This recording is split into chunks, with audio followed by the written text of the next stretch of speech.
E aí, galera, beleza?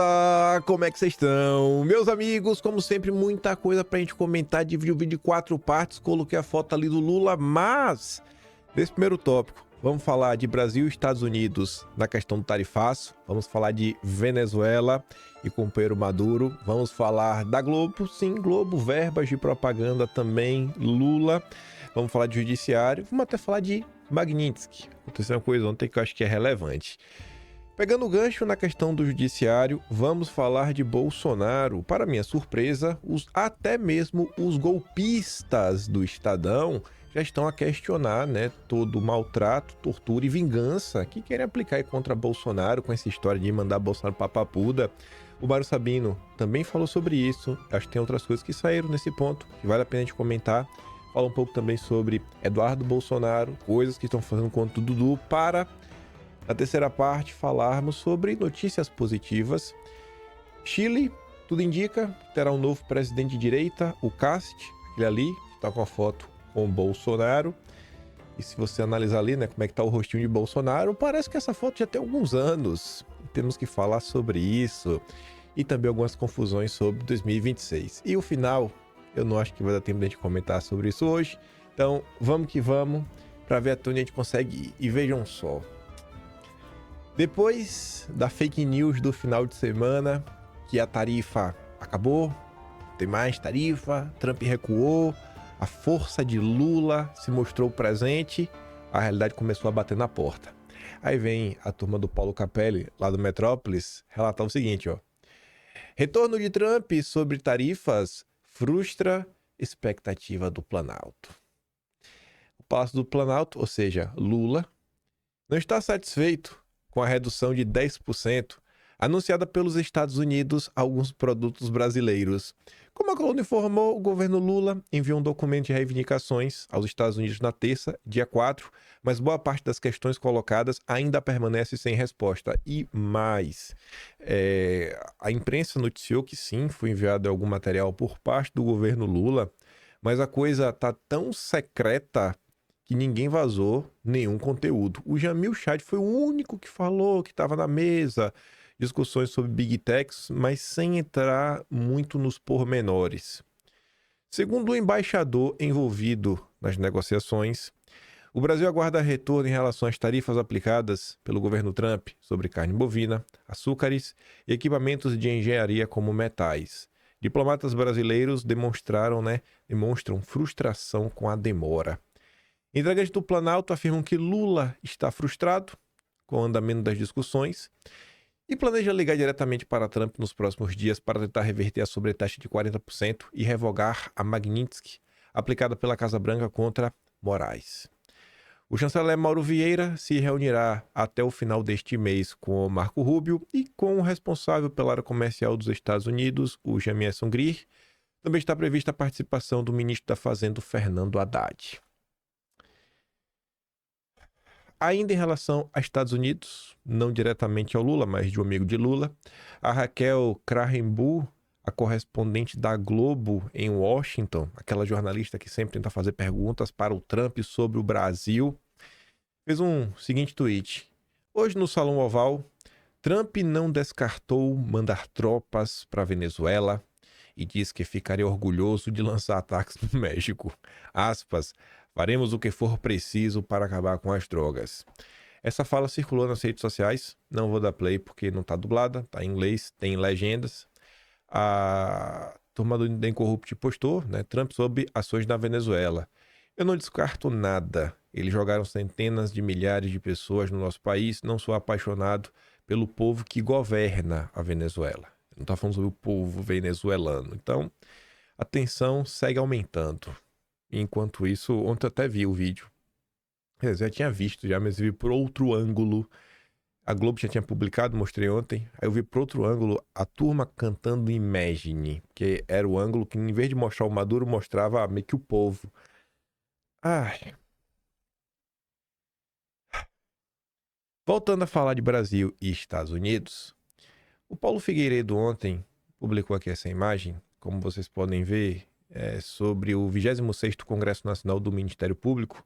E como palestrante confirmado, temos aqui Dom Pedro III, com a realização do CONAMP, outros grupos ali que eu não consigo ler, com apoio institucional do Ministério Público, Distrito Federal, FMP, não sei o que lá, Brasil.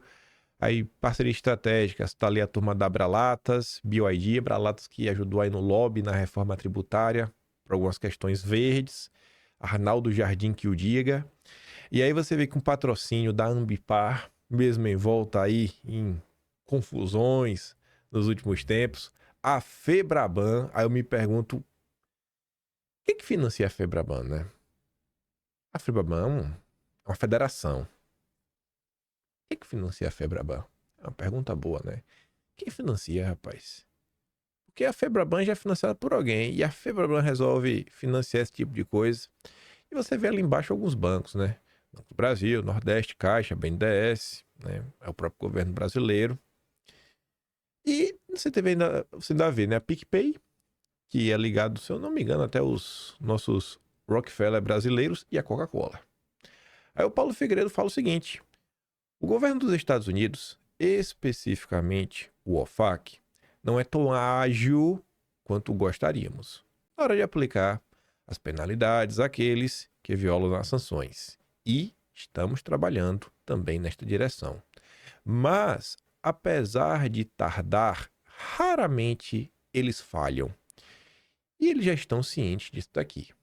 Porque você tem um evento com uma pessoa que foi sancionada por violação a direitos humanos, que conta com patrocínio de empresas que operam nos Estados Unidos.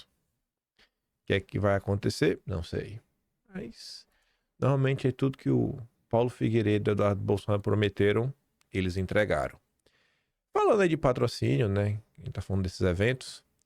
A Folha de São Paulo vem nos falar essa aqui acho que de várias coisas que aconteceram. Tipo, censura é muito esperado, né? Não querer trabalhar para classificar facções criminosas como terroristas, para mim também isso é bem esperado. Mas acho que a coisa que eu mais esperava do governo Lula, assim, de longe, era isso daqui. Verba da SECOM para o governo Lula se promover supera a de campanhas de utilidade pública. Isso aqui, para mim, é a cara do governo Lula. Gastos escandalosos com propaganda e marketing. Pra imprensa falar bem deles, né? Se paga a banda, então você escolhe a música. Aí a Sarita fala, né? Cadê o Ministério Público junto ao TCU? O Ministério Público junto ao TCU, sem brincadeira, se vocês colocarem exatamente a frase, você começa assim, Ministério Público junto ao TCU, você só coloca isso e você começa a ler as notícias. 85% serão ações do Lucas Furtado, homem à máquina. É o Randolfo Rodrigues, né, do Ministério Público, mas ele simplesmente desapareceu. O Lucas Furtado parece que resolveu se aposentar, tirar umas férias depois do governo Bolsonaro. É o tipo de coisa que ninguém tá nem aí, e o TCU também não tá nem aí. Já vi a Júlia Zanata e o delegado Ramad representarem o desgoverno por campanhas que violam o princípio da impessoalidade. Está na hora de repetir a dose. A Renato publicou aqui, né, 2 notinhas, 2 bullets sobre essa questão. Verba da SECOM para o governo Lula se promover para a campanha de utilidade pública. Fatia de verba na SECOM para a comunicação institucional sobe para nível recorde de 57%. A Renato comenta, a SECOM virou exatamente o que todos previam. Um megafone oficial dedicado a promover o próprio governo. Em qualquer outro cenário, isso já teria virado CPI, pedido de auditoria, manchete diária. Aqui basta trocar o nome de autopromoção por comunicação institucional e tudo passa sem contestação. E aqui tem um gráfico com esses valores. Inclusive fala de valores recordes. E a verba está em milhões. E você pode ver, né? Desde que o Lula assumiu, só aumentou. Em 25 aumentou muito. Imagine como é que vai ser 2026. E esse valor aqui é o valor autorizado hoje em orçamento, né? Vai que até o final do ano aí não tenha um pouquinho a mais, né? Uma gordurinha extra. Aqui é aquela típica questão que a gente aponta o dedo porque a gente sabe que é o Lula, tá se autopromovendo, tá fazendo politicagem. A gente Olhando essa questão aqui de forma um pouco mais madura, não é olhando sobre, eh, sei lá, o quão ruim isso aqui é para o Brasil, mas olhando o seguinte, né? Você é político. A política se faz fazendo política, né? E se faz muito com comunicação. Quando você olha para trás, 2019, 2020, 21, 22, você vê que o governo Bolsonaro, ó, principalmente 2020, a época do fique em casa, talvez o ano que Bolsonaro mais foi atacado, Bolsonaro e seu governo, e com mentiras. Foi o ano que o governo menos gastou com a parte de marketing e propaganda. Isso daqui, muito, era por conta daquele pensamento da direita de reduzir gastos ao extremo, estado mínimo, tudo mais. Aí eu pergunto pra vocês, será que esse dinheiro realmente, né, precisava ser poupado? Porque os poucos canais de comunicação que nós tínhamos eram as próprias redes sociais de Bolsonaro e algumas pessoas que divulgavam, e o povão ajudando. Sendo que até hoje muita gente ainda se informa sobre a Globo, e a gente vai falar sobre isso. Eu falei que a gente ia falar da Globo e verba e outras coisas. Então, às vezes, a gente fica nessa daí, né? 2019, 2020 teve um comportamento que no início o pessoal achava isso lindo, maravilhoso, né? Aquele pessoal, não, eu não uso fundão, não, eu economizo com assessores, eu só tenho 7 assessores. Cara, pra que só 7? Se tu já consegue fazer o trabalho com 7, imagine o trabalho extra que você conseguiria fazer se tivesse 14, 21. Não tem pra que economizar nesse tipo de coisa. São as ferramentas para fazer política no dia a dia.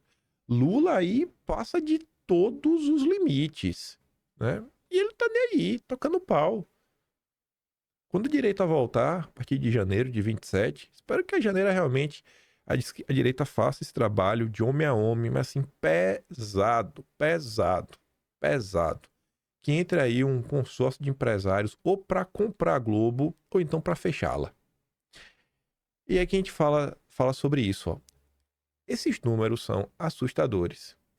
Levantamento do PP revela Lula forte entre telespectadores da Globo. Isso aqui a gente já sabe. A gente já viu várias pesquisas da Quest, eu mesmo já trouxe em vídeo, que mostrava sempre aqueles gráficos, né? Por onde você costuma se informar. E quando você vê o gráfico das pessoas que costumam se informar pela TV, vocês veem que elas costumam votar no Lula. Isso está nas pesquisas da Quest. Essa pesquisa aqui nova, ela traz outra informação. Entre as pessoas que assistem o Jornal Nacional, ou seja, não é mais uma pesquisa sobre quem se informa pela TV. Aqui é especificamente sobre a Globo. E você, inclusive, entende os programas. Quem assiste o Jornal Nacional, 79,3% disseram ser favoráveis à reeleição do Lula. Será que a propaganda está sendo bem feita? 8 a cada 10 brasileiros que assistem o Jornal Nacional querem reeleger o Lula. É pura propaganda. Lavagem cerebral. No público do Domingão com Hulk, 69,4, 7 em cada 10 defendem mais um mandato. Entre os espectadores de Ana Maria Braga, 53,4 afirmam que Lula deve continuar no cargo. A Globo é o braço de sustentação do governo Lula, isso é inegável.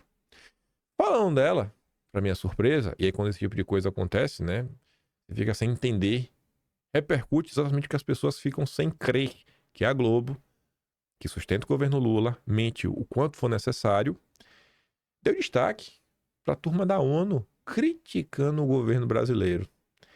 A ONU critica o governo brasileiro por falhas na estrutura e na segurança da COP30. A Casa Civil respondeu que tem atendido a todos os pedidos da ONU e que reforçou o policiamento. Sem sombra de dúvidas, o maior legado positivo do governo Lula é a COP30. Nunca vimos tantos jornalistas serem maltratados, roubados, tem nem água no banheiro para dar descarga no cocô fedorento. Assaltado também. Tá maravilhoso. Comida cara, comida ruim. Sensacional. Foi a melhor coisa que o Lula fez.